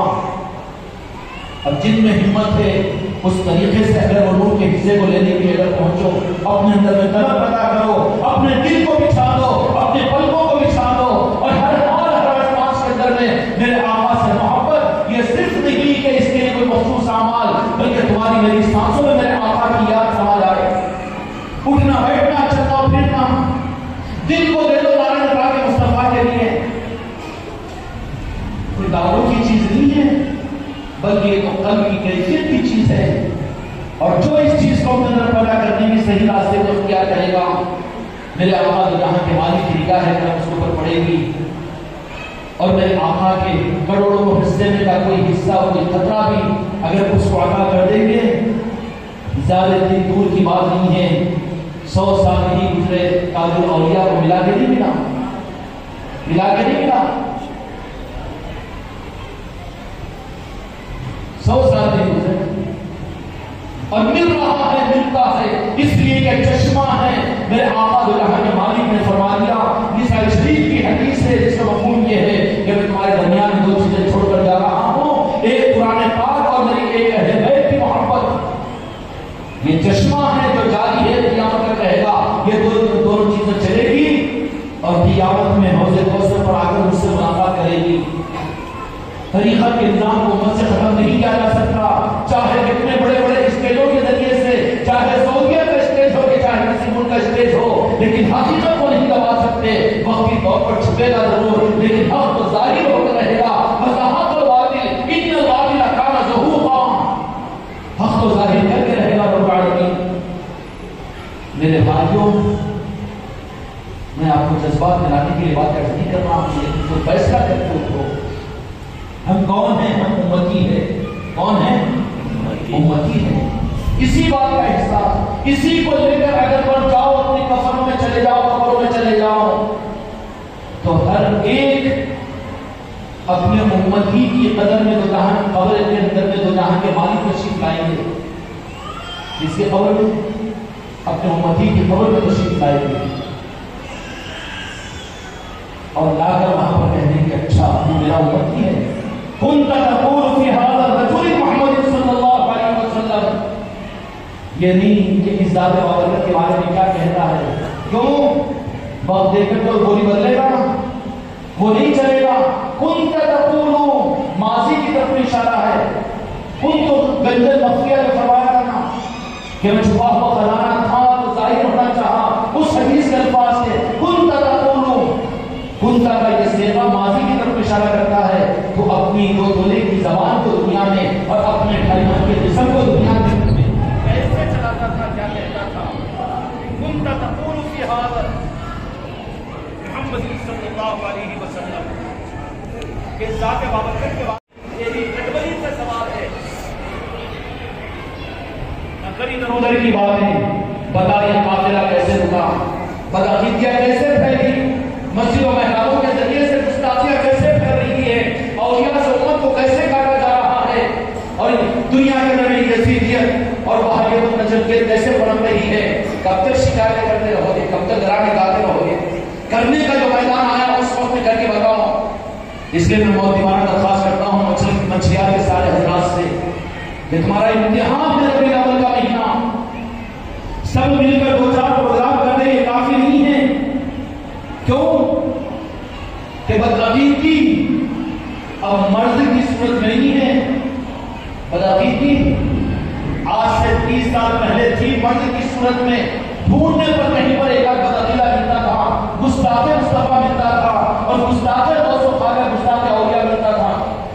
اور یہ خالد صاحب مرض نہیں ہے بدعقیدگی، چین سے نہیں بیٹھنا، اب یہ مرض وبا بن چکا ہے۔ جب وبا بن جاتا ہے، مرض ہے تو ٹھیک ہے، دواخانوں میں آئیں گے، مریض علاج کرا لیں گے، دیکھتے رہو دواخانوں میں، لیکن وبا اگر بن جائے تو انتظار نہیں کیا جائے گا کہ مریض خود آئیں گے علاج کرانے کے لیے، نہیں بلکہ دواخانوں کے پاس میں جانا پڑے گا، گلیوں میں نکل جانا پڑے گا، اپنے گھروں کے دروازوں کو کھولنا پڑے گا۔ اس لیے ہر ایک اس بات کا ارادہ اور نیت کرے کہ اس ربیع الاول کی اس نورانیت اور برکت اور اپنے امت میں ہونے کے ثبوت دینے کے لیے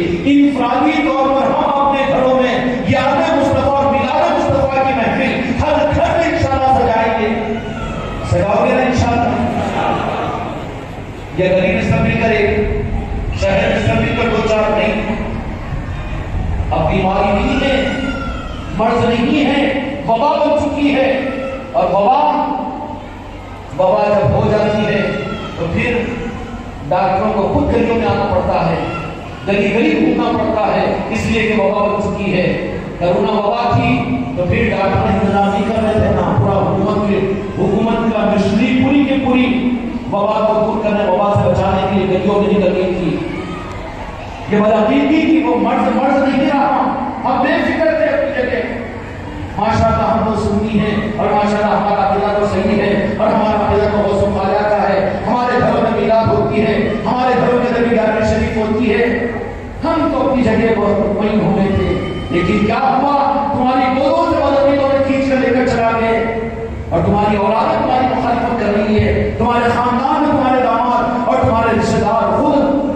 کس کی مخالفت ہے؟ اچھے عقیدوں کی مخالفت نہیں ہو رہا.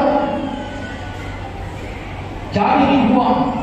جو مسجدوں ممبروں کا حق تھا کہ جن مسجدوں ممبروں کے ذریعے سے آل علی اور آل علی کے عظمتوں کو ظاہر کیا جاتا تھا، عشق رسول دیا جاتا تھا، آج وہ مسجد نبوی بنے ترس رہے ہیں عشق رسول کے پیغام کے دینے کے لیے.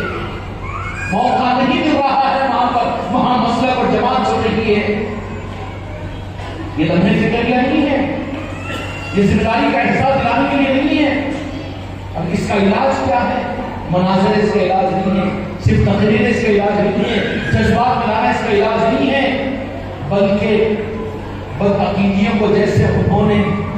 گھروں کی چوکھٹوں تک پہنچایا، گھروں کے اندر پہنچایا کہ نہیں پہنچایا، ویسے ہی اس کے لیے اس کا انتظام بھی مجھ کو اور مجھ کو کچھ عملی طور پر کرنا پڑے گا. اس کے لیے ہمت کر لے اور ہر ایک ارادہ کر لے کہ انشاءاللہ ربیع الاول کے اندر میں ہمارے گھر میں ہمارا گھر کا دروازہ کھلے گا اور ہم اپنے گھر میں میلاد مصطفیٰ کی محفل کریں گے اور پورے محلے کو اپنے گھر میں انشاءاللہ بلائیں گے. کرو گے انشاءاللہ؟ ہاں میرے بھائی، دیر ہو جائے گی لیکن تھوڑا معاف کر لینا، برداشت کر لینا. آپ کو تم منشریات کے کسی گلی میں بالکل کونے میں جہاں پر ہم خود نہ جا سکتے ہو، ہمیں پہچانتے ہو، وہاں اگر تم نے میلاد مصطفیٰ کی محفل کو اگر کیا تو خدا کی قسم منشریات والے نہیں جانیں گے، تمہارے مسجد کا امام نہیں جانے گا اور تمہارے پیر بھائی نہیں جانیں گے، لیکن خدا کی قسم میرے مصطفیٰ کی نظر میں تمہارے گھر کی بندی آ جائے گا. یہ تو تماشا نہیں ہے. ان ظالموں نے تو کاٹنے کے لیے بہت دور سے انتظام کیا، بہت آہستہ آہستہ اولیاء سے کاٹا، آل علی سے کاٹا، مولا علی اور بندر پاک سے کاٹا، اس کے بعد میں آقا سے بھی کاٹ کر خوشیاں منا رہے. دین قرآن، نماز حج، سنت عمل کامیاب ہوئے ہیں. وہ بغل بجاتے ہوئے گلیوں میں گھوم رہے ہیں اور تم شرمندہ ہو کر اپنے منہ کو چھپاتے ہوئے نہیں. یہ وہ وقت نہیں ہے، بلکہ کرنا کیا ہے؟ وہ اس معنی میں کامیاب ہوئے ہیں اور محنتوں سے کامیاب ہوئے ہیں. تو محنتوں سے جو چیز انہوں نے کامیابی سے حاصل کی، اب اس کو پھر سے واپس لانے کے لیے محنت کرنی پڑے گی. یہ بے فکر ہو کر بیٹھ جائے نہیں. خانقاہ محمدی کا یہ پیغام ہے کہ ہر ایک اہل نسبت اپنے اندر اپنے گھروں کے دروازوں کو کھولو. تم کو مسجدوں میں نہیں آنے دیتے، محراب پر نہیں آنے دیتے، بازار کی میں یہ تو شکایت ہے. ہاں لیکن تمہارے گھروں پر کس کا اختیار ہے؟ تمہارے گھر میں کیوں محفلیں نہیں ہوتی؟ تمہارے گھر میں غوث خواجہ کی محفلیں کیوں نہیں ہوتی؟ تمہارے گھر میں میلاد مصطفیٰ کی محفلیں کیوں نہیں ہوتی؟ تمہارے گھر میں ہفتے میں ایک مرتبہ، مہینے میں ایک مرتبہ اولیاء کی نسبتوں پر تم لوگوں کو کیوں نہیں چھوڑتے؟ ہمارے گھروں پر کیوں لوگ پابندی لگا رہے ہیں؟ نتیجہ یہ نکلے گا کہ اگر تم نے اپنے گھروں سے ان نظاموں کو اگر شروع نہیں کرو گے، میرے بھائی دلوں کی چشتی ارمانوں پر اعتبار مت کرو. تمہارے جسم سے روح نہیں نکلے گی، تمہاری اولاد کو چشتی ارمان کو کھینچ کر بازو کو نکلے گی، پھر کیا کام آئے گی؟ دھوکہ نہیں دینا چاہتا ہوں میں. خانقاہ محمدی کا نظام تم کو شرابی بنانے کا، نشے میں ڈالنے کا نہیں کہ تمہارا پیر تم کو بخش مارے گا اور تم کو جنت مل کر چلے جائے گا. نہیں، کام سے کام وجود میں آتا ہے. اگر یہی بات ہوتی تو میرے آقا گراہ کے مالک سوارا صاحب اکرام نے 1000 12 صاحب اکرام کو دنیا میں محنتوں کی سلطان ہند سینٹر ایران کو چھوڑ کر ہندوستان تشریف نہیں لاتے، حضرت یوسف سمرقند کو چھوڑ کر حیدرآباد کو تشریف نہیں لاتے۔ ہم اولیاء کے ماننے والے اور ہم محنتوں سے اپنے آپ کو پیچھے رکھیں، شروعات کرنے کا قدم اٹھاؤ اور نیت و ارادہ کرو کہ اپنے آپ کو امتی ثابت کرنے کے لیے ربیع الاول کے اندر میں، اب کے ربیع الاول کے اندر میں محلے میں ہو رہی ہے نہیں، میرے گھر میں بھی انشاءاللہ میلاد مصطفیٰ کی محفل ہوگی، کریں گے انشاءاللہ، کوئی نہیں بچنا، بھلے 2 4 10 5 آدمیوں کو بلاؤ اور اس کا اہتمام کرو۔ کس کے اعتبار سے؟ کیوں کہ وبا بن چکی ہے، مرض باقی نہیں رہا۔ جب تک مرض تھا، جب تک روزہ چل گیا تمہارا، لیکن اب وبا بن چکی ہے، تمہارے بزرگوں کی اولادوں کو غلطی کا بنانے کے لیے تیاریاں ہونے کے لیے، اور ہو چکا ہے اور ہو رہے ہیں۔ ذکر کی مجلس نہیں کرا سکتے اس لیے کہ ہمارا داماد نہیں ہے، ذکر کی مجلس یاد مصطفیٰ کی مجلس نہیں کرا سکتے اس لیے کہ ہمارا بیٹا تحفظ کرتا ہے۔ کیا ہو گیا؟ زندگی میں مر گیا تو پھر تجھے کس کے کھانے ملیں گے؟ کس کی نماز جنازہ تیری کون پڑھے گا؟ اور تجھے کون پہنچائے گا؟ اور تیرے لیے کون کرے گا یہ سارے سوال؟ زندگی ہی کے اندر تیری نسبتوں کو ختم کر دیا گیا۔ اس لیے میرے بچوں وبا ہو چکی ہے بدعقیدگی، اب فکر مت رہو۔ اس کے لیے کرنے کا کام یہ ہے، یہ کوئی جذبات کی بات، مسلک و جماعت کی بات نہیں کہہ رہا ہوں، بلکہ اپنے ایمان اور اپنے امت کے ہونے کا ثبوت دینے کے لیے اس کا اظہار کرو اس بات کا کہ ربیع الاول کا مبارک مہینہ ہے۔ اس مہینے کے اندر اس طریقے کے ساتھ میں اظہار کہ ہر گھر کے اندر میں ربیع الاول میلاد مصطفیٰ کی محفل ہونی ہے، کیونکہ ٹھیک ہے چھٹنا اور کس طریقے سے ہونی ہے اس کو ظاہر بھی کرنا ہے۔ نہیں 2 4 آدمی کو بلاؤ اپنا اپنا کرنے بات کر یہ نہیں، بلکہ ظاہر کرو اس کو۔ فَأَمَّا بِنِعْمَتِ رَبِّكَ فَحَدِّثْ، اللہ چاہتا ہے کہ نعمتوں کو استعمال کر کے ظاہر کرو اس کو، ظاہر کی صورت کے اندر میں۔ اس لیے ہم نے 4 5 دن پہلے خانقاہ محمدی میں اپنے بچوں کو ایک نئی بات عرض کی تھی کہ اب کے ربیع الاول کے اندر میں ہر مرید کے گھر پر بھی نشان بھی لگنا ہے، اور ہر مرید کے گھر پر میلاد پاک کی محفل کی اعلان ہونا ہے، اور کس طریقے سے ہونا ہے؟ اگر ہو سکے تو گھر کے باہر کیجیے، ہو سکے کیا کرنا ہی چاہیے، گھر کے باہر 10 15 کرسیاں بنا کے ایک ڈاٹ پٹی ڈال کے ایک آدھ نظر رکھ دیجیے، کیا ہے بھائی میلاد پاک کی محفل ہے، آسان ہے مشکل ہے؟ گھر کے کمروں کے اندر میں کون آئیں گے؟ کہاں ظاہر ہوگا؟ اب تو ظاہر کرنا ہے، اس لیے کہ مرض نہیں، اب تو وبا بن چکی ہے، ہم کو بھی بچنا ہے، ہماری نسلوں کو بچانا ہے، امت کو بچانا ہے، انسان کو بچانا ہے، اب تو اس کو ظاہر کرنا پڑے گا۔ سمجھ میں آ رہی بات؟ اس لیے میلاد مصطفیٰ کی محفلیں گھروں کے اندر نہیں ہوگی، بلکہ میلاد مصطفیٰ کی محفلیں، ربیع الاول کی محفلیں، اسی طریقے سے 11 شریف کے غوث اعظم کے نسبت کی محفلیں، اور محرم کے اندر میں سیدنا امام مولانا حسین علیہ السلام کے نسبت کی محفلیں، اور رجب المرجب کے اندر میں سلطان الحسین نواز کے نسبت کی محفلیں، یہ گھر کے کمروں کے اندر نہیں بلکہ گھروں کے دروازوں کے باہر کرو، اور ویسے کرو 15 20 کرسیاں ڈال دو، ایک لگا دو، اور وہاں پر مائک لگا دو، اور پھر لنگر پکا دو، جو لنگر پکاؤ نہ پکاؤ تو کم از کم چائے بناؤ، میٹھا بناؤ، وہی کیا ہے، لوگ دیکھیں گے کہ کیا ہے کیا ہے۔ یہ میلاد مصطفیٰ کی محفل ہے، دعوت ہوگا کہ نہیں ہوگا؟ یہ غوث اعظم کی نسبت کی محفل ہے، یہ غنی نواز کی نسبت کی محفل ہے، یہ مولانا حسین کی نسبت کی محفل ہے، دعوت ہوگا کہ نہیں ہوگا؟ اگر تم نے گھر میں بلا کر کمرہ بند کر کے کر لیا تو کمرے کے بند والے ہی کمرے کے اندر تمہاری اولاد کو دھکا مار کے ڈال دے گی، یہاں نہیں چلتا جاؤ، یہ جاہل تھے تم خدموسی کرنے والے تھے، تم پیر پرست تھے، اور تم اولیاء کی چوکھٹوں پر جا کر سجدہ کرنے والے تھے، اب نہیں چلتا، ہمارے پاس کا علم ہے، اب تمہارا نظام بند کرو، اب تو پڑھو قرآن، اب پڑھو عبادت کرو، اللہ اللہ کرو، قرآن پڑھو، ادھر لا کر لگا دیں گے نا، ہوگا کہ نہیں ہوگا؟ اس لیے میرے بچوں ذمہ داری ہے، اور زیادہ ہمت اگر ہو تو میرے ہر مرید کو میں اس بات کا حکم دیتا ہوں، اور ظاہر کرنے کے لیے فرض نہیں کرتا، لیکن اس کے اظہار کے لیے اگر تمہارا دل چاہ رہا ہو تو پہلی ربیع الاول سے جو ایک چیز نہیں ہوتی تو پہچان میں آتی ہے کہ نہیں آتی؟ اس کو کوئی ہمیشہ کے لیے لاگو نہیں کر رہے ہیں، مگر اب لاگو کر رہے ہیں اس لیے کہ تم پہلی ربیع الاول سے اپنے گھروں کے اوپر سیریز پر بھی ڈال دو۔ پہلے بولے کہ شادی بے چلا بے چٹی نہیں، میلاد مصطفیٰ ہے۔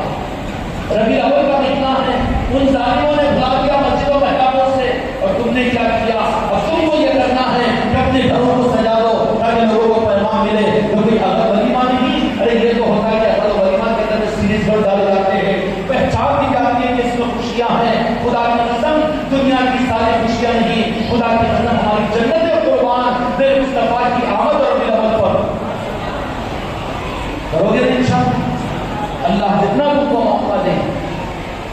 پہلی ربیع الاول سے ان سارے بجے بجے چراغوں کے اندر میں تم چلتے ہوئے چراغ بن جاؤ اور روشنی دنیا میں پھیلے گی۔ ہر مرید اس بات کی کوشش کرے کہ اپنے گھروں کو سجا دے۔ لوگ سوال کریں گے کہ کیوں، تو کہہ دے کہ میلاد مصطفیٰ ہے۔ امت کو موقع ملے گا پریکٹیکلی امت کو دو کریں گے انشاءاللہ۔ اور وہ آخری بات میرے بچوں، کہ تم اپنے گھر کے سامنے 10 20 25 50 آدمیوں کی محفلیں میلاد کرو،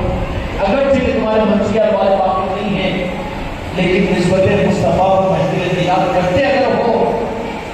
تو تمہاری محفل کے ختم ہونے سے پہلے میرے آقا دلانے والی رسول اللہ صلی اللہ علیہ وسلم مدینہ پاک سے تمہارے گھر پر نظر ڈالیں گے۔ پھر یہ بھی ممکن ہے وہ مالک کائنات ہے، وہ خود بھی چاہے تو خود تشریف ڈالیں گے۔ اللہ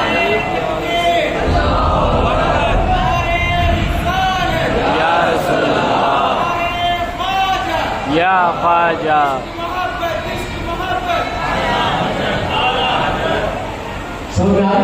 یہ بڑی دولت لینے کے لیے، اور جذبات نہیں کہہ رہا ہوں بلکہ متحقق بات ہے۔ میں اعلیٰ حضرت کی بات سناؤں تو کسی کو اعتراض ہوگا، تو عاشق رسول تھے،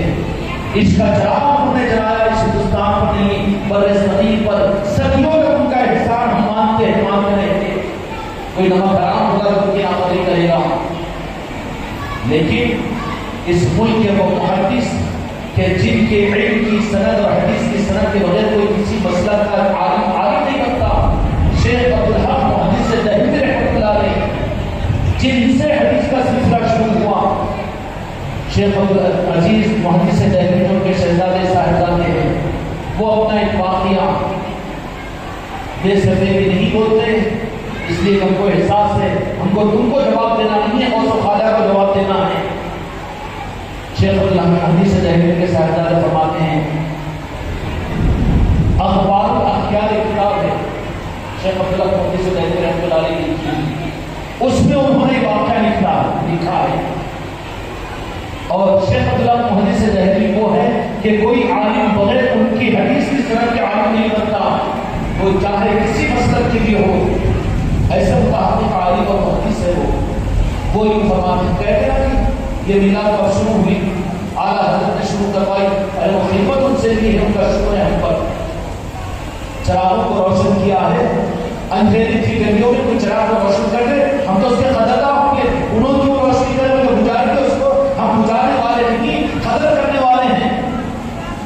شیخ عبداللہ محدث دہلوی رحمۃ اللہ علیہ اخبار الاخیار کتاب کا حوالہ دے رہا ہوں، اس میں لکھتے ہیں جو ان دیوبندیوں کے پاس ہمیں موجود رہتی تھی لائبریریوں میں، وہ پڑھتے ہیں تو اس بات کو وقتی کا کتاب مانتے ہیں، اس میں کا حوالہ دے رہا ہوں۔ شیخ عبدالعزیز محدث دہلوی رحمۃ اللہ علیہ ارشاد فرماتے ہیں کہ بال اہتمام ہمارے گھر میں محفل میلاد ہر سال بال اہتمام ہوا کرتی تھی، کیا ہوتی تھی؟ بال اہتمام ہوا کرتی تھی۔ ایک مرتبہ حالات ایسے ہی کہ ربیع الاول کا مہینہ آ گیا، ہمیشہ بکرے کاٹ کر بڑی دعوتیں ہوا کرتی تھی، جس کے محدثین کے امام کی بات کر رہا ہوں، کوئی صوفیہ خانقاہ والوں کی بات نہیں کر رہا ہوں، خانقاہ والے تو ہمارے سر کے تاج ہے، ہم کو یہاں دلیل کی ضرورت نہیں ہے، ہم دلیل ماننے والے دلیل نہیں ہیں اولیاء کے نظام میں، ہم تو اعتماد کرنے والے غوث و خواجہ پر،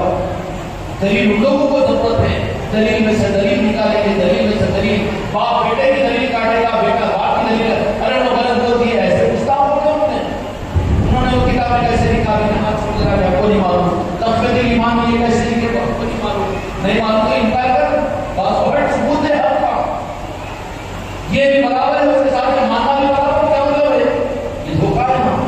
شیخ عبداللہ محدث دہلوی رحمۃ اللہ فرماتے ہیں کہ میلاد مبارک کا مہینہ آیا، لیکن حالات ایسے نہیں تھے کہ بڑی محفل ہم کرا سکیں، اس سال حالت جیسے کمزور تھے، پہلے غربت کا زمانہ تھا، تو 12 ربیع الاول کی محفل کے اندر میں محفل تو ہوگی، محفل سجائے گئے، سارے محدثین علماء آ گئے، محفل سجی ربیع الاول کی، 12 ربیع الاول کی محفل سجی شیخ عبداللہ محدث رحمۃ اللہ علیہ کے گھر پر، محدث اعظم کے گھر پر وہ محفل سجے، اور ہم فقیروں کے گھروں پر نہ سجے، کوئی عیب کی بات نہیں ہے۔ ہر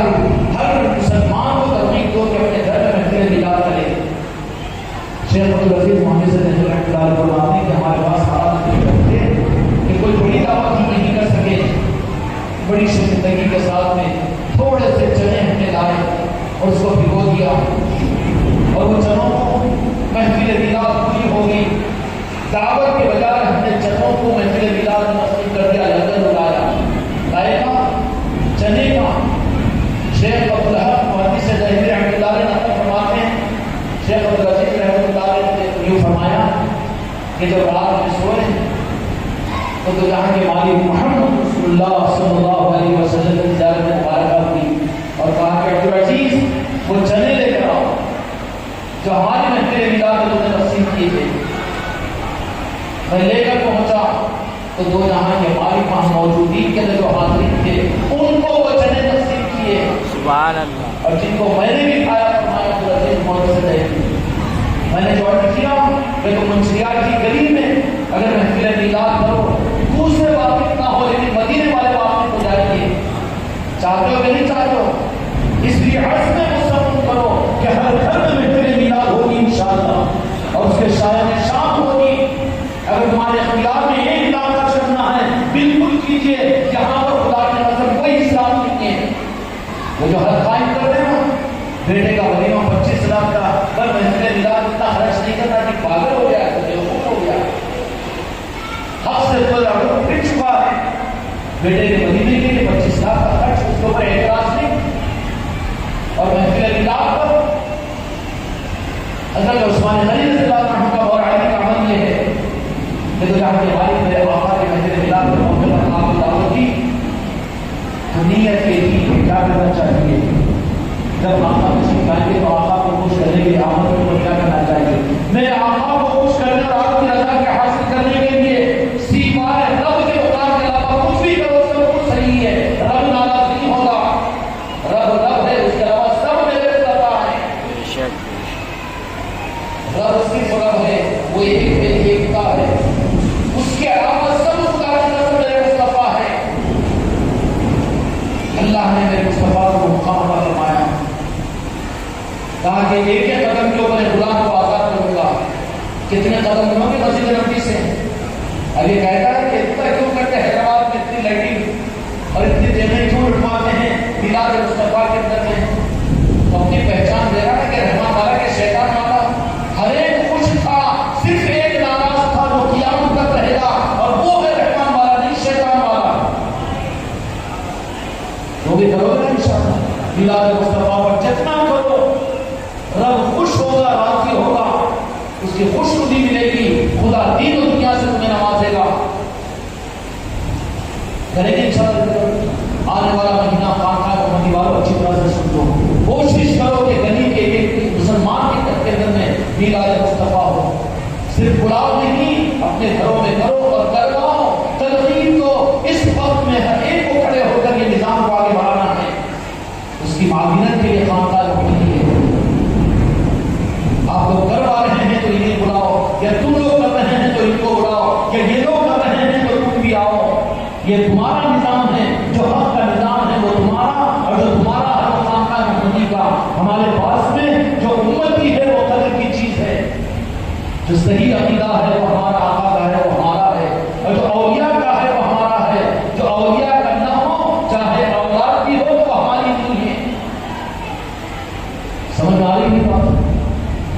اللہ تعالیٰ آپ لوگوں کو اپنی حکمت کی توفیق عطا فرمائے، اس سب کو کروانے کی چکر نہیں، بلکہ ہر ایک اس بات کا ارادہ کر کے اٹھو کہ چاہے بھولے ہوئے چلی کیوں نہ ہو لندن میں، لیکن اپنے گھر میں میلاد مصطفیٰ کی محفل کریں گے، اور خدا نے ان کو مسئلہ عطا فرمائی ہے۔ خوب کیجیے، خوب کیجیے، ہر خانقاہ کے اندر میں انشاءاللہ انتظام چلے گا، 12 دن لنگروں کے ساتھ محفل میلاد اور 11 تاریخ کو سب کو اجتماعی طور پر خانقاہ محمدی عید میلاد مصطفیٰ منانے کے لیے ہمارے بچے اور بچیاں سارے مریدین آج رواں کے خانقاہ کو پہنچتے ہیں۔ وہ عید تو کچھ اور ہی عید ہوتی ہے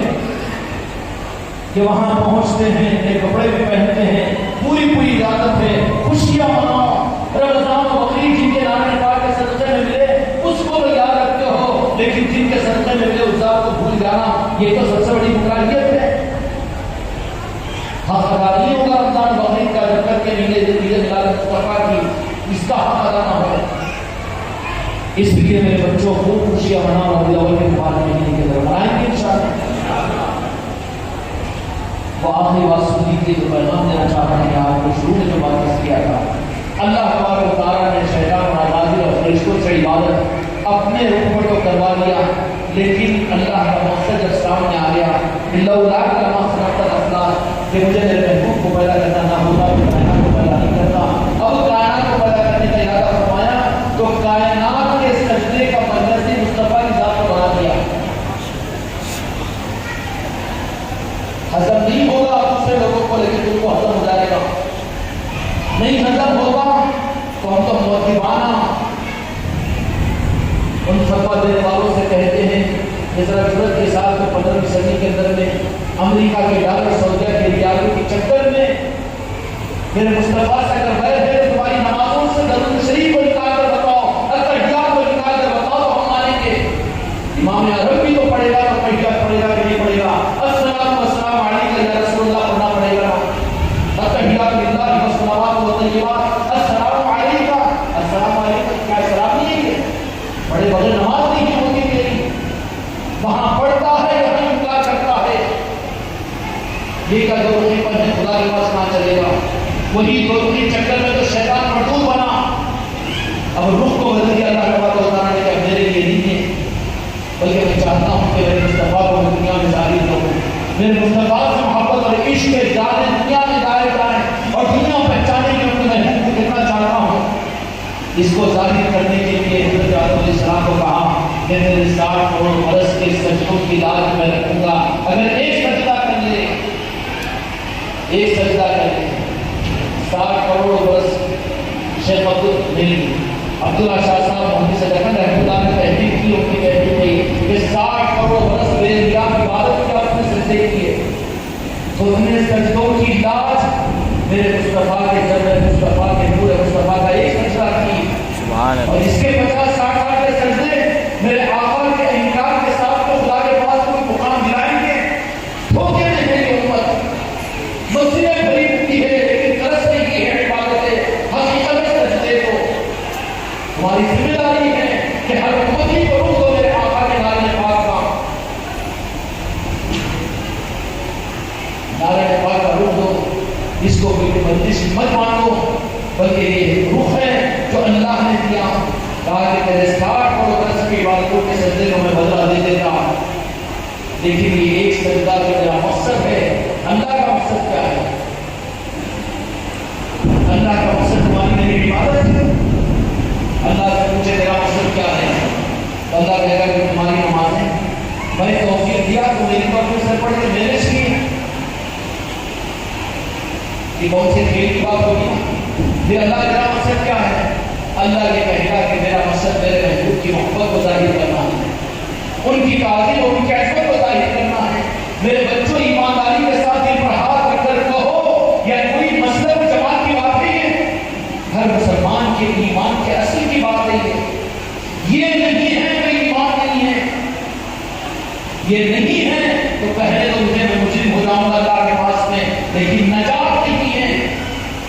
میرے مصطفیٰ کی ذمہ داری نہیں ہے، گناہگاروں کو تو نجات ہو جائے گی، اس لیے کہ وہ آقا کے امتی تھے، لیکن یہ اٹک کر رہ جائے گا، اپنی مسلک و جماعت کے اندر اپنے نظریات میں دھوپ کاٹ دیا جائے گا، میرے آقا نے کہہ دیں گے میری امت کو جن کو میں جنت تک پہنچاؤں گا، لیکن تم تمہاری ذمہ داری میرے اوپر کہاں ہے؟ بات کو ہٹانا پڑے گا نا وہاں پر۔ اس لیے میرے بچوں اللہ تبارک و تعالیٰ اپنے عبادتوں کے حکم کو صحیح کرنے کی توفیق عطا فرمائے۔ امت کو یہ بات ایک فرد کو سمجھاؤ کہ تمہاری عبادتوں کا اور تمہارے دین کا رخ نالنے پاک مصطفیٰ ہونا چاہیے، اور آخر کی خوش وہ راضی ہوگا؟ رنگیانا سیمپل 60 کروڑ برس کی عبادت پر راضی نہیں ہوا، راضی کس سے ہوا؟ راضی ان سے ہوتا ہے جن کے عبادتوں کا مرکز تو جہاں کے راضی کی خوشنودی ہو۔ چاہو جو تمہارا ہے وہ میرا ہے، جو تم سے راضی وہ میں سے راضی، جو تمہارا نہیں وہ میرا نہیں۔ کس نے کہا؟ رب نے کہا، میرا نے کہا، عرش کہا، دار کے نہیں کہا۔ ابو ذر مصطفیٰ کو چھوڑ کر اس لیے ہماری عبادتوں کا مقصد بھی اہل طریقت بڑے دل خدے کے ساتھ یہ بات کہتے ہیں کہ خدا سے اللہ کو ہم کہاں حاصل کریں، بلکہ تعالیٰ نے کہا کہ مصطفیٰ ہی کو منا لے تو ہم کامیاب ہو جائیں گے۔ کیا ہونا چاہیے؟ اور جو جذباتی کوئی نکاتی چیز نہیں ہے میرے بچوں، ہر نماز کی 2 رکعت میں یہ درس دے رہی ہے کہ تمہاری عبادت کی قبولیت کے لیے میرے محبوب کا استحضار اور آپ پر درود و سلام ہوگا تو میں قبول کروں گا، اگر وہ نہیں ہوگا تو قبول نہیں کروں گا۔ سمجھ آ رہی بات؟ اس لیے امت کو ضرور سمجھاؤ کہ تم اس نبی کا کلمہ پڑھنے والے ہو، اس آقا کی